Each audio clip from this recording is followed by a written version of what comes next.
Hello, I'm Erlinda Patterson. How are you doing? It's so good to have you here with us today. You have a wonderful activity here today with our show. Please grab a pencil. You may want to write down a few numbers, okay? Essence Tabletalk is a program that's going to provide you information about things that are going on or maybe around the world, the Inland Empire, and in your community. I am working with Kimberly.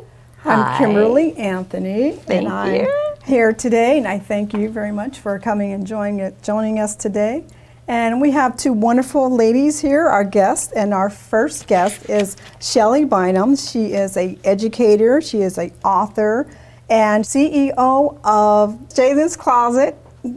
And she's going to be here today to talk about her nonprofit, Jaden's Closet. Thank you for being here, Shelley. Thank you for having me. Oh, it's so good to have you here, Shelley. I can't wait to ask you questions, okay? Our second guest, Kimberly, today is Gloria Swift. Hello. I met you at a women's club meeting here in Rialto recently. That's correct. And I love what you had to say. You had a lot of wonderful, powerful things to say. Thank you. That's my aim. That's your aim, right? And you are a educator, a nonprofit director, and you help provide food, medical assistance. You help even to build homes. Yes, we do, in Belize. In Belize. In the rural areas. Yes. And I saw some of the destruction of some of the homes, Kimberly.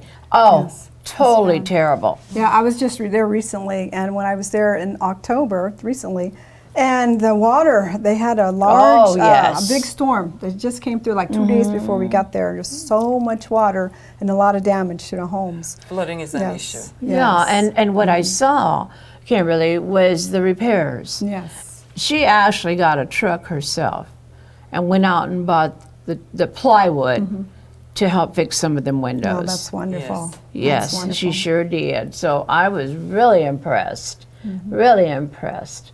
Well, Gloria, gosh, you have so much to share with us too. Okay. Sure do. And then we have Shelley. Shelley, I had a lot of questions about Jaden Closet because I just love what you do. When I met you, I said, wow, she's just wonderful. You're helping parents, pregnant parents and ladies in the community, and I love your slogan, one day at a time. And that is so, so beautiful. That's awesome, one day at a time. That's how we have to look at life, one day at a time. And tell me, where did you get the name Jaden's Closet? Oh, Jaden's Closet. My son had a son, and I was praying to God. I wanted a grandbaby because I'm getting older, and my kids are grown. And when my son and his fiance had a baby, my first grandson, I said I'm going to name it Jaden's Closet because I already had their vision from God to do something with single moms, moms who have children already, moms who are pregnant and may need some help. So I said I'm going to create, something to give back. Awesome. So my first grandson, I named it after him, so something can stay in the land and keep going. Let me ask you, were you a single mom? Yes, okay. I was a single mom. I was So you pregnant at knew 16. what it was, the challenge of So it. I know firsthand what it takes to have a child at 16, being a single mom, trying to raise a son on my own. I know the struggles firsthand, the necessities that we needed at that time. Back then, they didn't have too many programs like this, diapers, formula, baby clothes, bassinets, cribs, and things that we do at Jaden's Closet to help moms who are struggling at this time, especially now with the inflation and everything going up. This program is right on time. So it's a timely program, I believe. Right, just recently we had a fair at Ecclesia Christian Fellowship Church, and you were there, and you were set up with everything. You had strollers and bassinets and clothes and diapers, and I think your table was probably the most active one of everybody there because you had all the resources that the community needed. Yes, definitely. We had it for moms who already had children. Yes. We usually work from children that are, still in the womb, of course, up to about 12 years of age. So we have the necessities for those size clothing for those children as well. for the moms. We do have some clothing for moms too, but the most important things that are really in need are the diapers, Right, the right. baby wipes, some blankets, and strollers. Oh, car seats too. So we had everything there at You the did, you workshop did, out there at yes, Ecclesia yes. Christian Fellowship, and most likely we had the most important people there, which was the moms. The mom, and they who were showed there. up and, a very family came appreciative. all the way from Los Angeles. She came all the way from Los Angeles just to come to get to your. I say your table mostly with all the Jaden's closet because Right. that's what she needed. She needed the diapers. She needed a stroller. And you provided that with her. Provided I thought that everything. was so impressive. And I you said, know, wow. with formula being so expensive. Oh yes, she had formula Had so there. much Oh, too. yes. She had formula. I was shocked. I was at the market one day. So expensive. I saw a little can of formula, $38. Exactly. I just flipped. I remember back in the day, if I only breastfed one child, but I remember back in the day, the other two, the formula was not something low-income people used. We weren't very rich, with our I children. think they made it with the Pet. pet milk and Pet syrup. milk Kale or syrup. carnation Yeah. and a little bit of syrup Yes. so their bowels could move. And that's what we fed our children. And I bet you didn't even know. I You're did so not. young, That's you good don't to know that. That's good to know. That's what I was fed probably, yes. That's good to know. Well, maybe. It depends on how affluent you were, I don't know. That's good to know. Yeah, Good it information. was really, really interesting. But, Gloria, if I could go to you right now. Now, what made you want to start this nonprofit? What exactly, give us a couple of minutes of what exactly happened that stimulated you guys in that direction? We were all here working, and while we were working, we were not retired yet, and I'm referring to my other two sisters and I who are actively involved in Jade. And we started going back to Belize in 2014. And as we go back for a week or two, people came to the house. Now, when I was growing up, we were not rich, but we were independent. My parents believed everything we had, we grew on the compound. Wow. We farmed plantation. So I grew up technically on a plantation. Do you And so still have a garden to this day? we still have gardens. I we love have, it. yes. I have a I Yeah, love my we'll garden. see some pictures in the presentation. Yes, Yeah. yes, I saw And that. so people used to come to us when we were growing up, and Mom always gave. And she always gave. So everybody knew if you needed something, go over to Mrs. Swift because she will give it to you. Now, as kids, we didn't understand why she was always giving away because we worked hard. It took us a whole day to make 2 bottles of cooking oil, and somebody sends, and she's sending half a pint away. Hey! But anyway, so as we kept going back in 2014, people would come to the house and said, can you help me? My electric bill isn't paid. Or, I need food for my babies. So within that week, we were shelling out money. Right. In 2015, we went back, and it's the same thing. More people were coming. I don't know what it was. I have a cousin there, and I'm sure she got the word out. So people would come, and so finally in 2016, I told my sisters, I said, if we're going to be giving that, why don't we set up a nonprofit? Because if you see the thousands of dollars coming out of our pockets, why not set up a nonprofit? And because my parents were always giving away, we will name it in order. In their honor, yes. So the John and Adele Swift Development and Enrichment Center, because we don't want it to, just something where you're giving something. But anyway, and so that's how it started. So Enrichment is a powerful word. yes, yes. And so what we decided to do first, people were coming to us and said, well, we saw the situation. My sister visited the people, and we noticed that young people were not in school. Well, they graduated from grade 8, which is standard 6 there, but they couldn't go on to high school. Why? Because you have to pay. You have to pay everything there. Books, pencils, education, tuition, you have to pay. So you have And a lot of dropout. you have them drop out, not by choice, but the parents couldn't afford it. Right. So for a couple of years, my sisters were shelling out the money out of their pockets to keep the kids in school. So I said, let's do the nonprofit, and luckily we were approved by the IRS in 2019. 2019, December of 2019. And so that's where we started. So one of the programs we're doing is providing financial assistance from primary school through high school.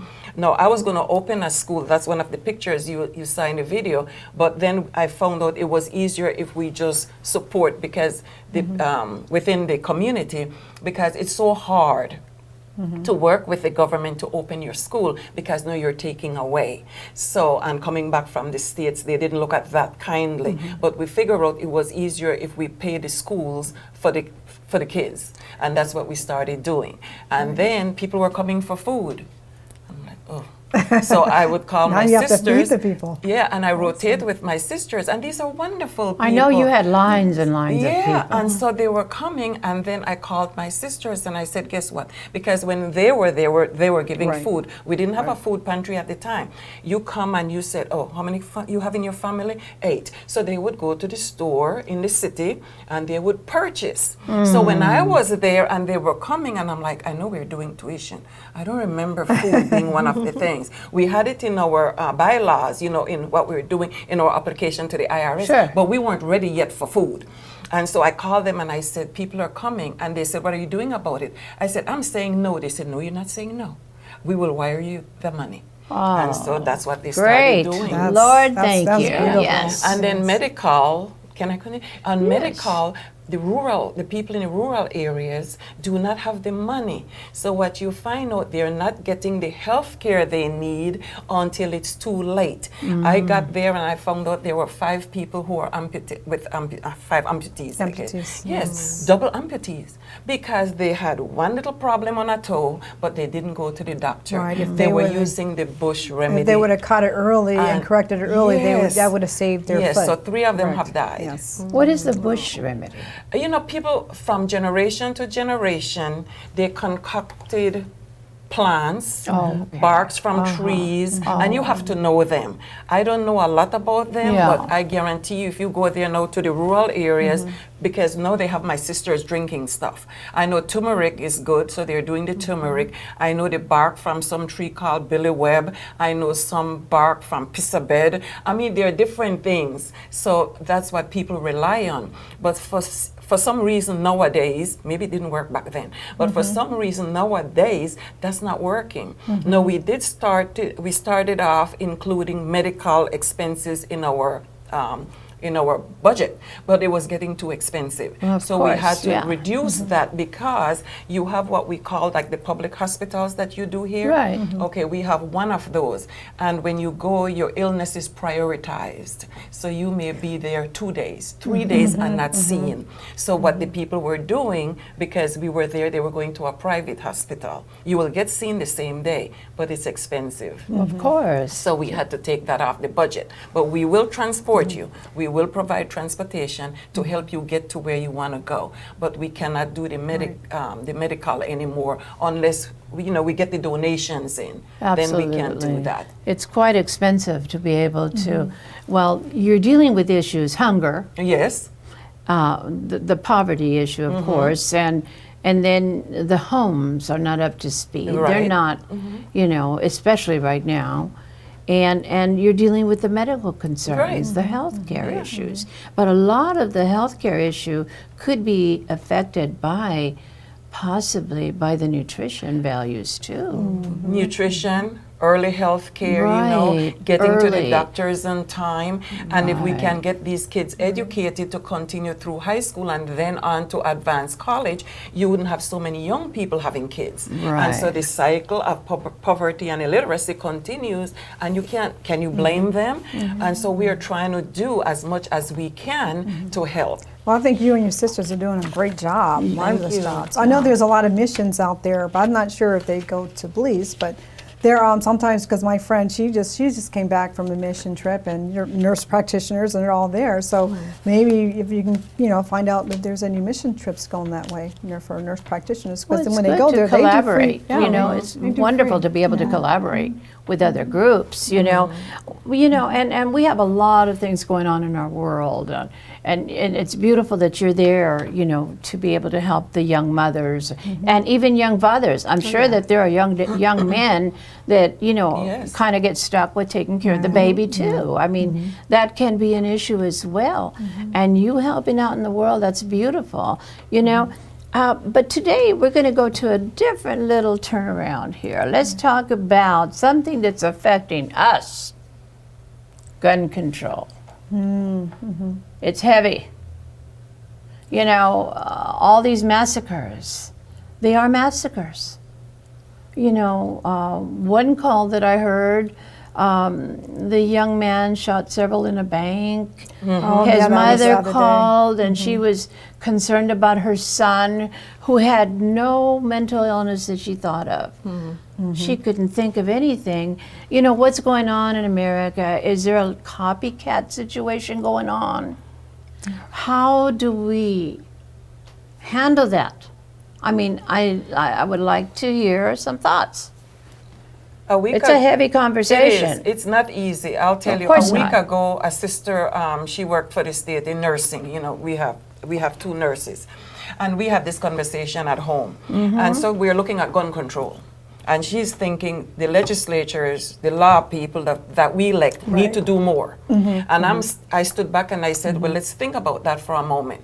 So many people out there have guns. So your legislatures pass a law and they say no guns. The manufacturers can't manufacture it, you can't sell, you can't do anything. Do you think that will stop the violence? Where are these guns coming from? They are not only manufactured here in the States, they're coming from other areas. So where do we start? And she was like, well, do we say we can't do anything? It's not an easy solution because the horse is already out of the barn and we try to close the gate. So we have to go back to square one. Education. Education. Education And it is starts important. in the home. And I don't want to wait until a crime is committed and then Miss Mary Lee steps forward and says, well, you know, my child had a mental problem, or I don't know where the gun came from. We need to be parents so we can keep up with what's going on. Get rid of those tablets and those iPhones and everything else and focus on the children like we did in the past. Get to know the kids, get to know what's happening. Then we go in the schools, we are doing education. You have so many kids out there from varied backgrounds. The teachers cannot solve it all. I've been there 21 years. And thank goodness when I was there, as far as I know, we didn't have the guns at school, but we had the drugs, we had other things. So It's not going to happen. Exactly. It's not going to happen. And also the rules are state to state. Every state is different. Different. And every So state, yes, we have it to is. find out what our regulations here in California are, because back there where Nashville, they have very few laws on gun control. I think we have a few more than they do, Yeah, you know, yeah. but state to state, I think. Well, you know, you deal with babies, you deal with young mothers, young fathers. You know, perhaps maybe we can start by, like you said, a little education material enclosed into maybe the package, and, you know, be aware of these things if you see your child, you know, perhaps, you know, acting this way. Yeah, you know? we do work with some of in our parenting classes, teaching anger management, Oh, good. self-control. That's great. Good. We have to do that. Anxiety in women, postpartum depression. A lot Very of things good. can set off a You're a in the right person. direction for sure. For our teen moms and our What is the name moms. of the group again? Jaden's Jaden's Closet. Closet. Yeah, Jaden's Closet. And I mean, growing up, I'm from Pennsylvania, born and raised halfway there.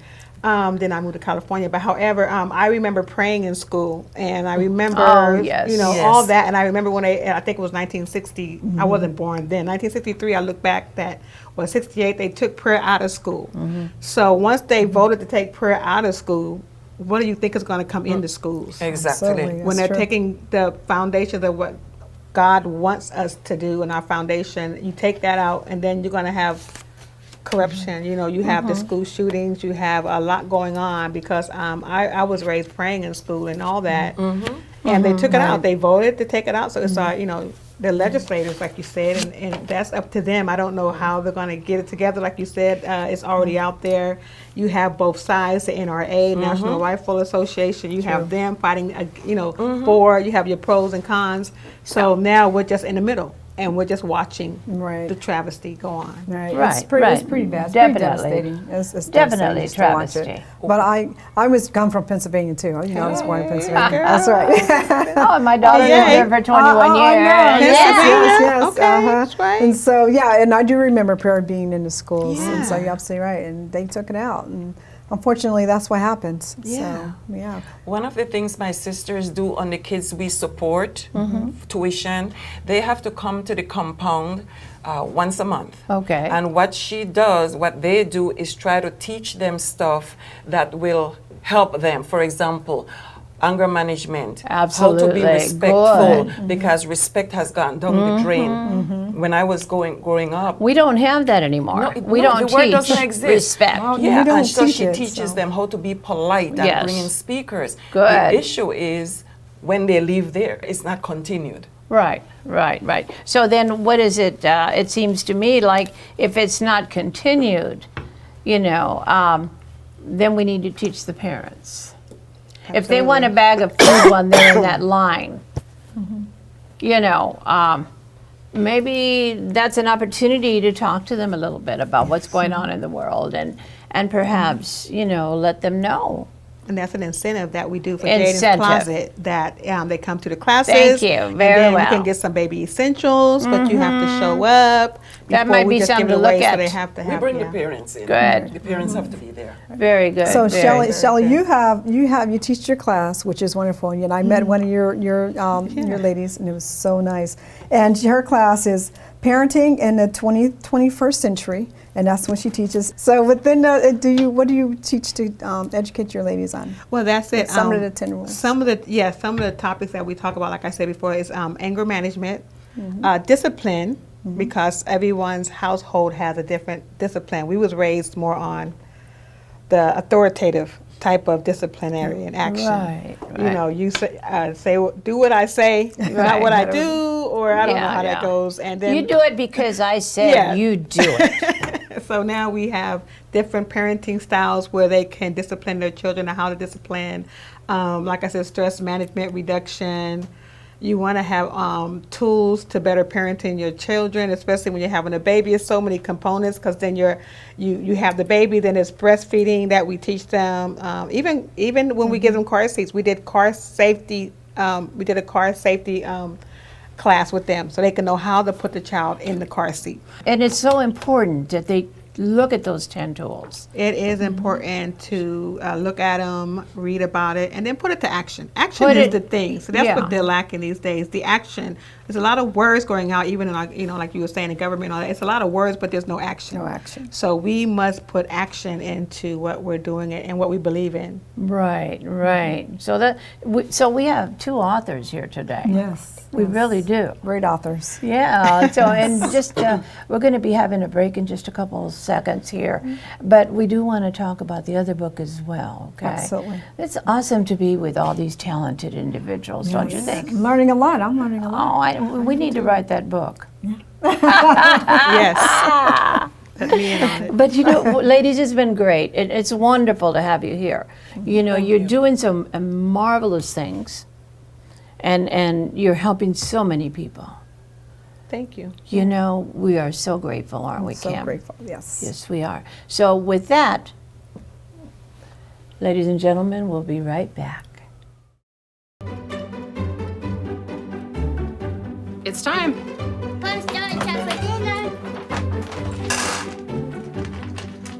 Oh, terrific.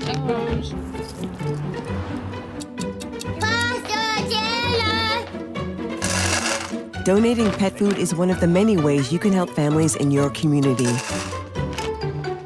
Pets and people belong together. Learn more at petsandpeopletogether.org.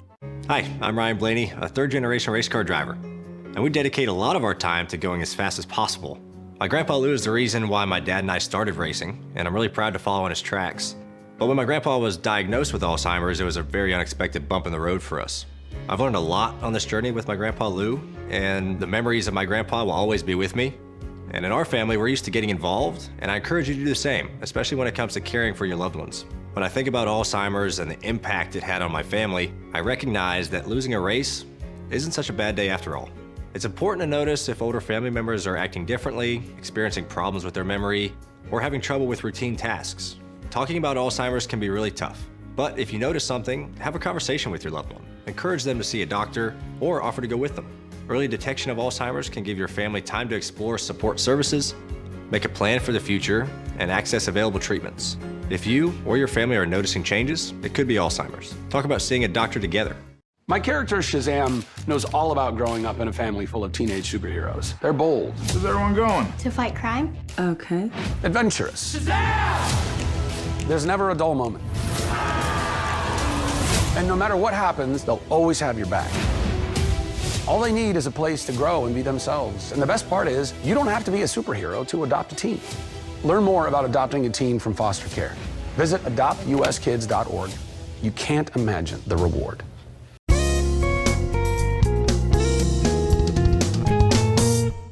Welcome back. Welcome back. Gosh, that break went too fast. Anyway, we are back and we are here with Kimberly. Kimberly, it's great to work with you. It's so great to work with you, Erlinda. Thank you, thank you, thank you. It's always a pleasure. Thank you. And we have Shelley and we have Gloria. And you know, we're going to discuss something that is really near and dear to my heart. You know that. Homelessness, Yes. hunger, unhoused. The word is unhoused now. They don't want us to use the word homeless. Or transitional. Transitional. Transitioning from, Yeah, they don't want from that. where they are to. They want to say unhoused because it doesn't sound so dirty. Well, that's just my opinion. Yeah. You know, and I understand you do a lot of feeding out in the community when you get an opportunity. Yes. You help other groups as well. Yes, the directors and here in the States, we drive around and we give food to the homeless. We Right. prepare the packages and give them, and we also do a care package. And we do the Wonderful. blankets, the toothbrushes, the toiletries. as Yeah, an yeah, example. hygiene kits. Hygiene kits, yes. Hygiene kits, that's So what we we do. do that, Yeah, yes. yeah, that's wonderful. You know, over at my church, which is Greater Faith Grace Bible Church here on Randall and Rialto, we have a group called Compassion Outreach Ministry, and we put together backpacks. And we put the hygiene kit in there, water, you know, snacks, tuna bags that you just pop open, you know, and we even have women's, you know, toiletries, special ones. And people are so open. And they say homelessness, excuse me, oh Lord, excuse me, unhoused. Unhoused. Unhoused is not a big issue in Rialto, but it is. It really, truly is. I could tell you because I'm the one that leads the groups around. Well, you know, San Bernardino also has Oh, large Lord, population. San Bernardino is Yes. worse. Right down the street from Ecclesia on Date Street, they have Oh. right off the freeway. Yes. Huge, and you know, Yeah, huge encampment. area encampment Yes, right there. yes, yes. So we went there on I think it was last Saturday. Yeah, we went there and we Saturdays. gave out toiletries. We gave out hygiene kits, and we gave out flyers and invitations to them to come down the street to the church. And some of them did. They showed up on Easter. Yes, they did. That was wonderful. We were really surprised. It but feels really yeah, good to be able to do it something does, that it does. we're supposed to be They doing. are so as human grateful. They beings. are That is so so true. grateful for anything that we give them. Yes. And that's you know, and so it's Yeah. Yeah, and We just will- to interject, it's like that's my motto for Jaden's Closet in Jude 1:21. I took that out. It says, with some having compassion making a difference. It says, keeping ourselves in the love of God. With Amen. some having compassion making a difference. And know how do you keep yourself in the love of God? Do what Jesus would do. That's right. WWJD, what would Jesus do? Right. You know, he fed, Yes. he taught, you know, and he gave. Yeah. Yes. And then the ultimate, he gave himself. That's why we just celebrated this past Easter. But that's a beautiful thing, and that's what we have to do is, you know, go out and do what he has done, and having compassion and not overlooking the unhoused or the homeless, however you want to put it. It is what it is, and we have to have that compassion with love Right. for them. And love is an action word, which we all know. It's just not the funny, fizzy feeling of Right. It's right. action. It's It is action. I love that. I love Yes, that. yes. And that's one of the things that we do is we also provide information about where they can reach out. There are veterans out there. Resources. They don't know how to reach out sometimes. To call the Veterans Association or whatever, and call and say, well, you know, I'm a vet. I'm stuck here in the gutter. Help me. Or NA or AA or mental wellness. There's a lot of people out there because of mental health. Yes, absolutely. There's a lot out there with mental health. And the thing is, because they have mental health issues, they don't know how to get the help. You know, so we have to provide them. If we can provide them with medication, that would be wonderful. But there's no guarantee that they're going to continue the medication if they do that. But so just to go out there and just let them know that there's hope. You know, have the compassion in our hearts to help them. You know, and they just need hope, just to know that there's hope out there. Give them the tools. Right. So if they do want, you know, one group, Restore to Hope, she finds the telephone company people that give out the free phones, and she found one that actually doesn't ask for IDs. And we are so thrilled with that because the individual will have a phone. They can call that number on the brochure we gave them and say, I need a night somewhere to stay. For sure. You know, it's a blessing. It's wonderful to collaborate with other groups like we do, you know, we do. and, you know, be able to work together, you know, as you do yourself here in the States. Right. Yeah, and you know, when you were in Belize and you decided that you wanted to help the people, you wanted to empower them, not only with food and shelter, but with the education component. Exactly. So they can take care of themselves. Yes. And that's one of the goals To make for them Jade. independent. We want to Right. make them independent. Right. And so we had a sewing class going for them, Yes. you know. Nice. Right now, my sisters are working with the agricultural department Good. on the property to try to teach the younger people how to get back. Not really large-scale farming like we did, but something to help you grow a little plant here. We suggested, you know, you take turns. I would grow okra, you grow potatoes, and then the people can come Share. on our property and you share. So that's the phase we are in right now, to teach them, because you cannot buy food. Yeah. And we can't afford to feed, you know, everybody who comes, and they are coming. Yeah. So, you know, it's been very difficult. So of course it is. So, you know, the tools that are being given to the individuals, the recipient of this assistance that you give, the assistance that they receive is not only just to put a patch on it. We're not wanting to put a patch on it. No. No, we want to empower them. Empower them to succeed, take care of themselves. I think where we are in the rural areas, one of the major drawback, we don't have any type of business sustenance where the kids graduate. You know, we have a rural high school now in the that supports the villages. We don't have the jobs. And think about it, the kids in the rural areas, when you graduate, you have to know somebody in the city, and then you have to commute to the city to get a job, and that's $10 a day. So there's no opportunity. So they may graduate and they're there. And then in January of this year, it went into effect the $5 an hour minimum wage. $5 an hour minimum wage from $2.50.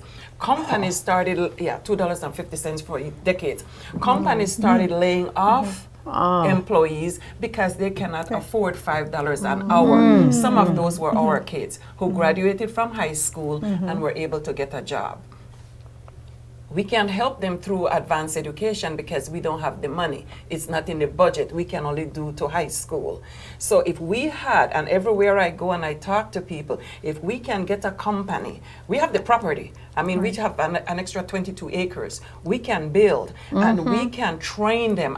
My vision is I want to do like a production studio. I want to do a medical facility where we can train them, because if I were a millionaire, education and healthcare would be my priority. Absolutely. Even if you just That's teach great. them a little. Here we have the house, you know, the workers. So just a little bit, like a CNA, just a little bit. that's what we're working And then on they now. can train somebody else, and then they can help Yes. somebody else. And it's just going to, just go down the line, which is awesome. But yeah, they don't have to be, big, just a little, some. Well, you said something, if I were a millionaire. Well, you are. In what you do. But you want to That help makes more you. people. Well, of course we You do. get frustrated because you see the need and you realize, okay, I have 8 kids graduate from high school. They graduated. Where do they go? Yes. There are no jobs locally. And then if you're not in the city, you don't know people. And you have to know people to get jobs. Right. So it's really hard and they get frustrated. But we have to, my sister, that's why we say come back every month, even after you graduate. And then we work on, community service. Well, what you continue to do is what you're doing now and not give up. Don't give up. Don't give up.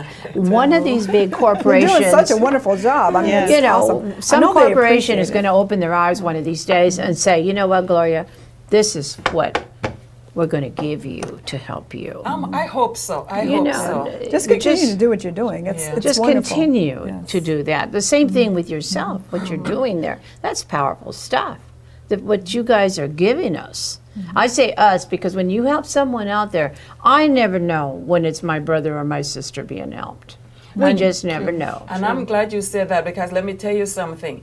If we help those people, do you see what's happening at the border with illegal immigration? Yes. If we help the people and there are jobs there for them, I guarantee they won't come here. Yeah. When I was there last summer, one of the students who was about to graduate from one of the city high schools, he said, why should I get educated? When I graduate, I won't get a job. If I'm not a member of the political party in power, I will not get a job. And if I were, and I had a job, when the party gets kicked out, I lose my job. Right. So then we are there, meeting with our students and say, ignore that.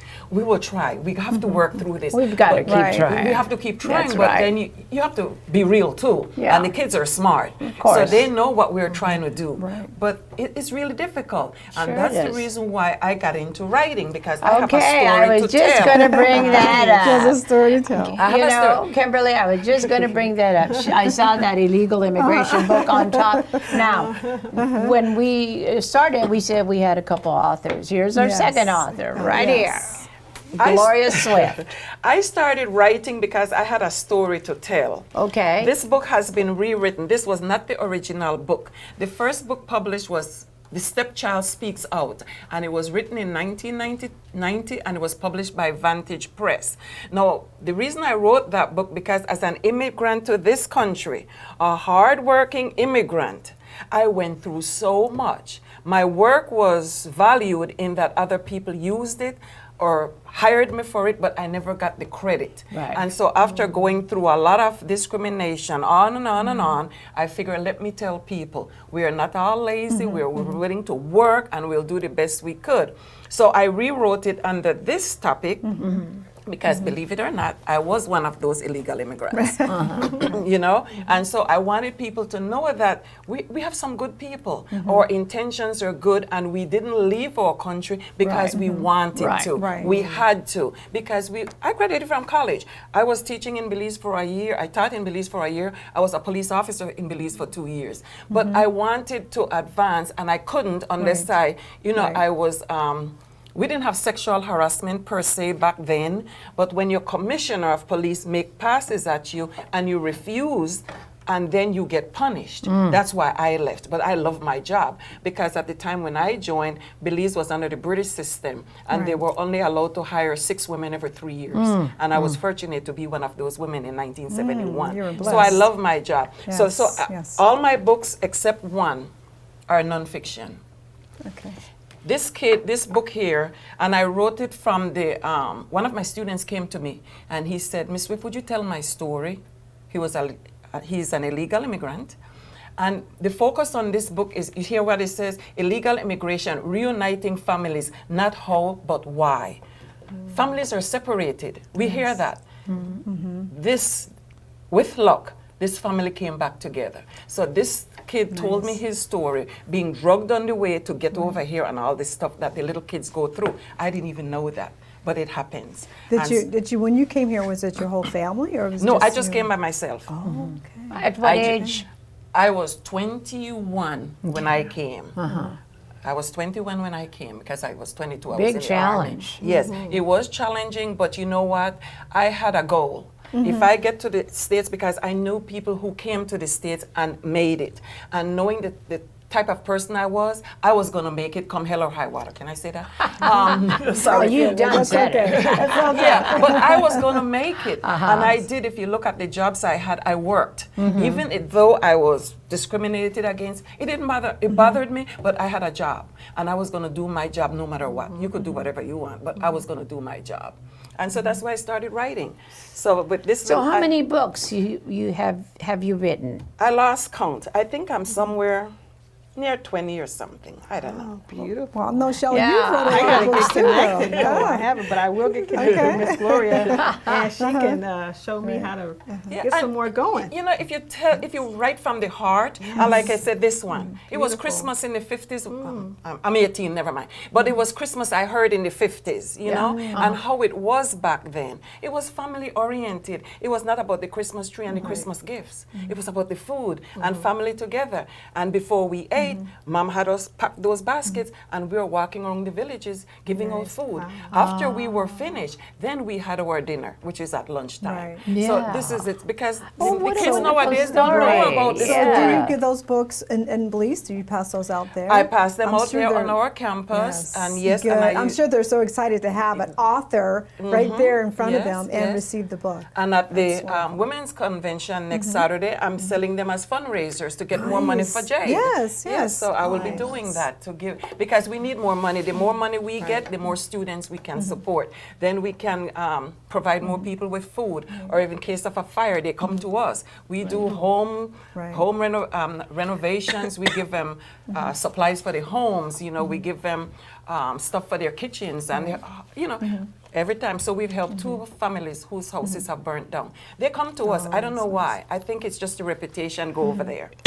Right. Well, you know, someone tells another person, and another person tells another, and they know where they can go get help. Yeah. You know. So one of the concerns that I had, Kimberly, recently, I guess probably because I'm almost there, ageism. Ageism. You know. You take a sip of that water, Yeah, young lady.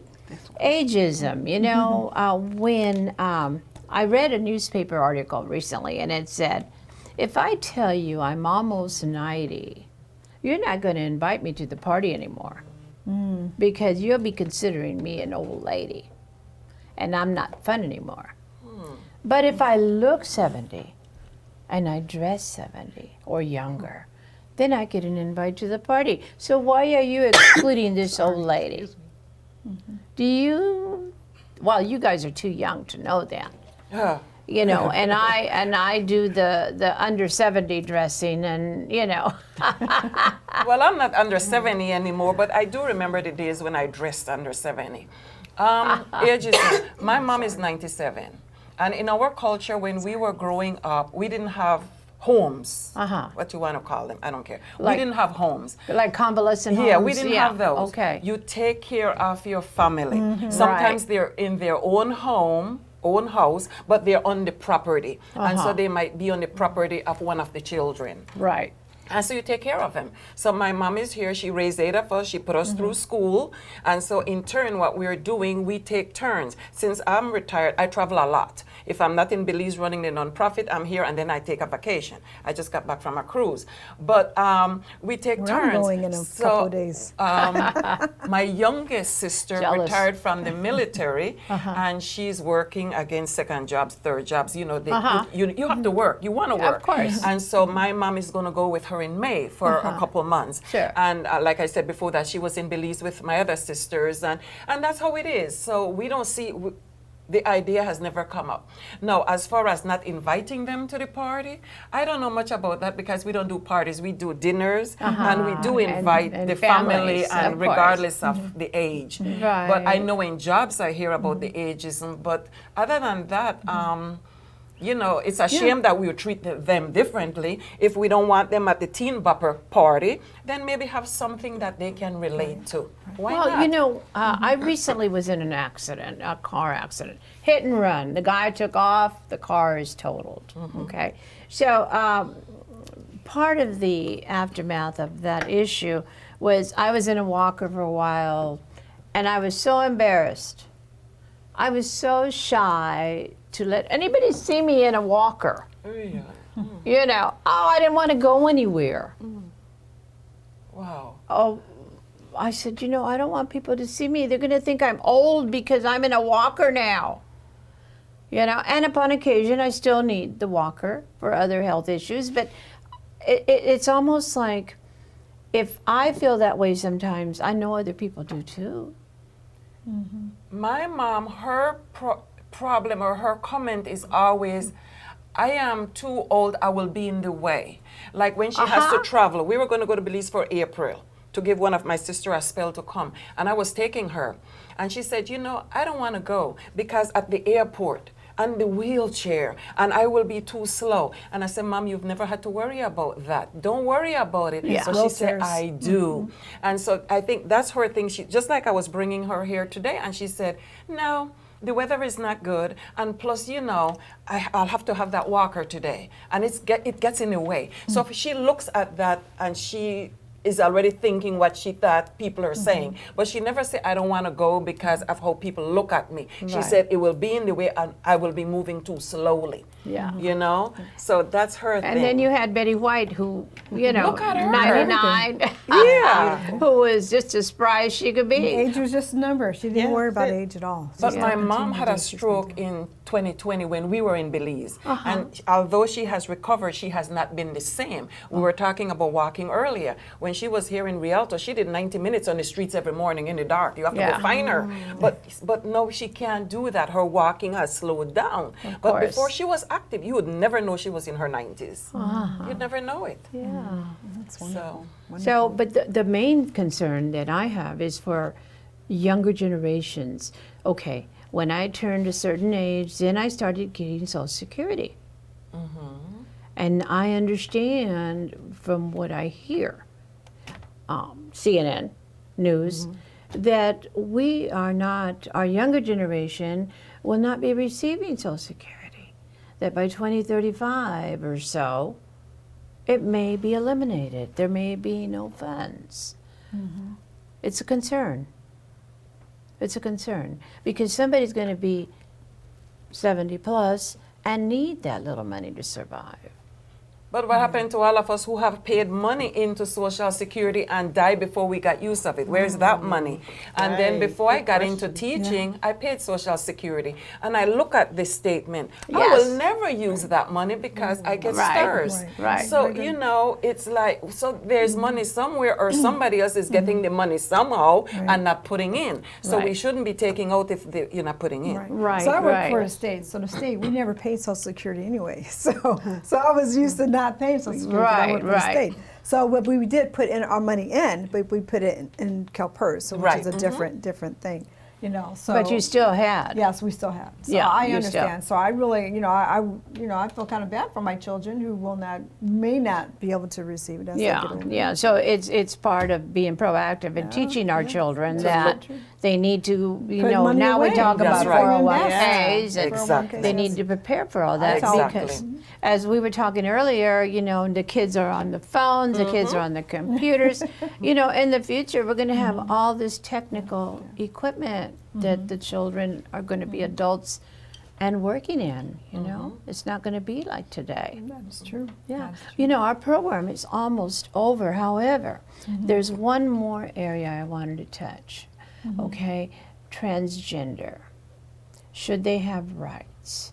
The newspaper article, someone said, no, they shouldn't have rights. No, we shouldn't pay for their medical medications. Does anybody have an opinion about that? Well, they're human and they're people.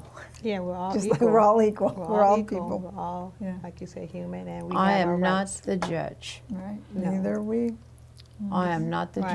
judge, to Human. to make a decision. They have their beliefs. I believe in God. I believe in Christ. I do believe in respect of each human being. They're humans. I don't believe that I have a right to make a judgment on what you do I agree. in your home. That is your belief, as far as I'm concerned. But I just wanted to see if anybody would come up with an opinion that they wanted to share. No real opinion, but one of the things as mental health is one of my things Yes. I love to talk about, and I noticed you have postpartum depression in your curriculum. What do you teach your young ladies about postpartum depression? Well, that is interesting because sometimes they don't even know they have it. I mean, having my first son, I experienced that in 1985. I believe, I'll be quick. And I believe. And when I had my son, when he first came out, that's when it kind of hits between the period of when they come out, and I think up to 2 years or something. Or So, and I felt horrible. I felt when he was born, it felt like Christmas. Everybody was around me and happy, but I was so sad. Right. And I don't know where that came from. All of a sudden, you get so sad. So if you have to tell them you're getting sad, people around you can see a difference. Sometimes someone has to tell you, "Are you Right. okay?" Right. Check in because you may not know it. And postpartum depression can go so far as with you're abusing your children, you're abusing your child, and you want to get help. You want to seek a professional, about that. If you Yeah. have any signs or symptoms of depression, Make sure you moody, reach out. Right. and reach out, and hopefully you have a support system that can see a difference. Yes, And absolutely. it's so real. Postpartum depression is so real, but some people don't believe it's They real, but don't. it is so It is. real. And I remember I think it was my third child, Okay. and I know that's what I had. Yeah. After years later, when I thought about it, I had to think about, wow, what was different about Me the too. third one with compared to the first and second one. And I'm sure that's what it was. I know that's what it was. So I try to tell young ladies that it's real. Postpartum depression is real. Your mind is going to go through changes. Your body is going to go through changes. And and you need a support system. You do. And it's so. And I think you're right there with them. I think am. that's wonderful. That's I think great. That's wonderful. a wonderful One day thing. at a time. One day at That's a time. right, That's one right. day I at a love that. time, I love it. absolutely. Well, we're almost over, and I do want you, Gloria Swift, Yes, ma'am. to say one last thought before we leave, and mention a couple of your books so that they can go to Amazon and buy them. Okay, first I want to focus on JADE, Okay. the Jan and Adele Swift Development and Enrichment Center, and what we're doing. I would really like for people to check the website, landingessentials.org. Look on there and see how you can help. Because if we can help those kids, like she said, one day at a time, but we believe if we help them today, it's going to make them better for tomorrow. Yes. And that's what we wanted to do. As far as I hope somebody will see this who has the financial means. We really need to build something in the rural areas to help the people become more self-sufficient. As far as the books go, I will have them at the, you could get them on Amazon. Just type in my name. They will Yes. all come up. They my did. bio will be on there. But next Saturday at the Women's Convention, I will be selling them to raise money. And they will not be any more expensive. They'll be cheaper than if you buy them on Amazon. Because I just want to be able to get money to the schools. Because we're Absolutely. recruiting and tuition will be due. You have to pay the whole year Yeah. before they start school. So that's our emphasis right now. Great, thank you. So thank you for having me. Yes, thank you for being Yeah, here. thank Shelley, you. you have any last words? Yeah. Or how can we get your book? Yeah, definitely. You can go to Amazon, of course, 10 Tools for Better Parenting. And with Jaden's Closet, please go to our website, www.jadenscloset.com. You can look on there to help and donate if you want to be a part of something bigger than yourselves, helping other moms and teen moms and single moms and families and even fathers. They need all the tools that it takes to even raise our children. It used to be a time that we was raised by the village, and the village could raise your child, your neighbors could raise you, but now the village is corrupt and it's kind of hard. Yes. Not the even, that's my little opinion. It's The village is a true. little It's corrupt now, and you can't let too many people raise your children. But getting a great base, a support system, if anybody wants to go to our website, help donate, baby essentials, your time. We need. I do a lot of events. I do a community baby showers. It would consist of like 20 moms at a time. We have the tables, the chairs, the tents, the jumpers, the games we play. As if it was for one mom, we're doing it for 20 moms. Oh, we play all the wonderful. games. We do all the raffles. They get to take home a bag full of baby supplies and car seats. And we do this 3 times a year with moms who are pregnant and new moms who are expecting. So that cost us, and we are a nonprofit, so you get a tax deductible. So if anybody wants to donate and be a part of it, just with your time, monetary, and just a support system that we could, come together and be a community with our new moms and moms who already have families. They still go through struggles. It's not over. Like we said, one day at a time turns into 2 days, a week, a month, a year, and decades. Wonderful. So we want to continue with, serving our community. And that's a wonderful thing, isn't it, wonderful Kimberly? thing. Yes. All right, ladies, and Kimberly, Yes, Miss Erlinda. we did it. Yes. We did it one more So beautiful. time. Thank you. This has been Essence Table Talk. Yes. And Kimberly and I want to thank you so very much for being with us. Thank you so much. Thank you, Shelley. Thank you. Miss And Erlinda. those of you at home, please remember, send us a note. Let us know what you want to hear. Until next time, I'm And Erlinda. I'm Kimberly. We'll see you then. Thank you.